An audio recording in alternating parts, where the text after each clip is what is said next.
This video is sponsored by the HP OMEN 16 and Intel. The CES is full of lots of cool tech, from drones to displays, TVs to tablets, and all of that. But gaming, if you don't know the history of CES, is where it all started. Actually, fun fact, Bill Gates and The Rock debuted the very first Xbox, like just a few hundred feet from where I am, right here on the show floor. So with gaming in mind, I kind of set myself on a mission to help you kind of level up your gaming after 2025. And I walked every square inch of this show floor to find what I thought were the top 8 products you need in your gaming setup to step it up a little bit this year.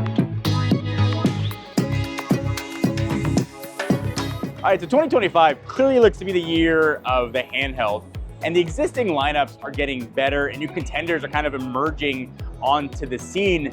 Meet the Legion Go S. And maybe you've seen the Legion Go S before, but this one is different. First of all, it's $100 cheaper, and the reason, SteamOS. And I could shout that to the freaking rooftops. I love what Lenovo's doing. I love the Legion Go S, but Windows is really tough to use on a tiny little screen. Setting it up, getting your games to load, even kind of pausing and tombstoning games and coming back, or updates just popping up. We've got SteamOS installed, not like a version of SteamOS, like SteamOS like you would find on the Steam Deck, with all the same update cycles that you're gonna find on a Steam Deck, which I think is absolutely killer. And you're combining kind of the premium power and hardware and expertise of Lenovo, plus a really good display with sort of the software of SteamOS. I think it's an absolutely killer deal. Just some specs if you don't remember from the Legion Go S. 8-inch screen, 120 hertz display, and it does look really good while you're using it. Variable refresh rate there too. Choices of processors, AMD Ryzen Z1 Extreme or the Z2 Go CPU, up to 32 gigabytes of RAM and a terabyte SSD. And if you're wondering why it's $100 cheaper, I'm assuming it's because they're not licensing Windows, but if Windows is your jam, you can still buy the Windows version, the same hardware. So in staying in the mobile spot, the Acer Nitro Blaze 11-inch. So it's a massive, well, not technically 11, it's a 10.95-inch screen gaming handheld with a surprisingly beautiful display. So it's 144 hertz touch display. It's got 500 nits of brightness. Being powered on the AMD side, it's AMD Ryzen 8040 HS processor. Pretty good specs too, 16 gigabytes of RAM, which I think is the absolute minimum for these types of mobile powerhouses. 2 terabytes of storage. We've seen this before, but detachable controllers, which I never detach mine, but if you want to, you can. Built-in kickstand too, which everyone should have. This is not the cheapest of options out there, $1,100, but if you want the biggest display on a mobile, this is the way to go. So all the gaming accessories are fine, but you needed something at the center of it, like the heart that's gonna let you play your games. Meet this video's sponsor. This is the HP OMEN Max 16, and from the light bar to the top of the screen, this thing can handle absolutely anything. That starts with the processor. And what's inside of this is the Intel Core Ultra 275HX. If you've ever seen like Intel's processors, you've seen HX, that means sort of high performance, and this thing absolutely is. It's got 36 tops, it's tera operations per second or trillion operations per second. But that means it can handle anything like AI that you're gonna need. 24 cores here as well, so this thing can allocate resources on the fly to make sure that like whatever you're gaming is going to be really smooth. There's a couple things that I haven't seen before in this computer.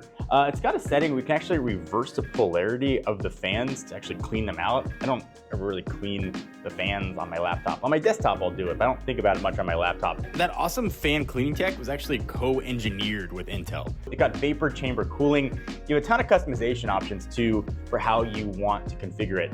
You've got up to the latest NVIDIA 5090, which on the desktop side can do like 200 plus frames per second at 4K, which is insane. Up to 64 gigabytes of RAM, which is user upgradable, and it's up to DDR5. 2 terabyte, actually Gen 5 SSD. Whatever you were going to want a computer to do. whether you are gaming, whether you are editing, whether you just want something that's going to be able to take with you and do anything that you want, the HP OMEN 16 delivers it, and then like way more than that. If you want to check it out or learn more information you need, down below. All right, so how about the world's first Thunderbolt 5 eGPU? I kind of forgot eGPUs were a thing until I took a look at the Asus XG Mobile. So what you're gonna get here with Thunderbolt 5 is 80 gigabit per second throughput. It also looks good if it's gonna be sitting on your table, it probably should. It's got kind of a smoky glass transparent box. I think it's a really sleek and portable eGPU.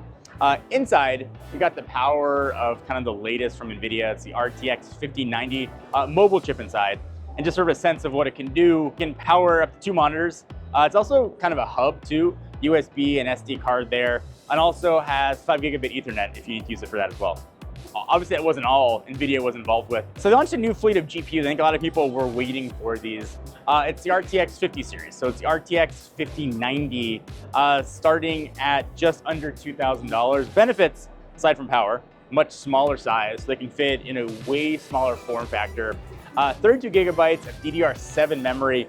And just for like comparison, 2 times faster than the RTX 4090. It's actually more than 2 times the frame rate for playing a game like Cyberpunk with ray tracing on. It can drive 8K displays. That wasn't it though. It also was the RTX 5080 coming in for I think more kind of palatable $999 price point. Twice as fast as the 4080, 16 gigabytes of DDR7 RAM. We also got the more affordable RTX 5070 Ti at $750 with 16 gigabytes of DDR7 RAM. And then kind of rounding out the lineup, the 5070 at $549 with 12 gigabytes DDR7 memory. Essentially, you're getting RTX 4090 performance at $550. So I recently did a video, and you guys saw it, on an MSI Gaming Monitor. The naming is a bit long, but it was the MSI 272 URX, and that thing was an absolute beast. MSI's got 2 other monitors they're showing here, kind of upgrade sort of your PC gaming lineup. All right, so the first, I'm just gonna say the name once, 272 QD OLED X50. It's a 500 Hz 27-inch QD OLED gaming monitor. It's got DisplayPort 2.1, really good looking color, insane brightness. The other, again, I'll say the name just one time, the 322 URX QD OLED, obviously 32 inches, 4K 240 Hz gaming monitor. This is an absolute beast of monitors. I think they're kind of best for console gamers too.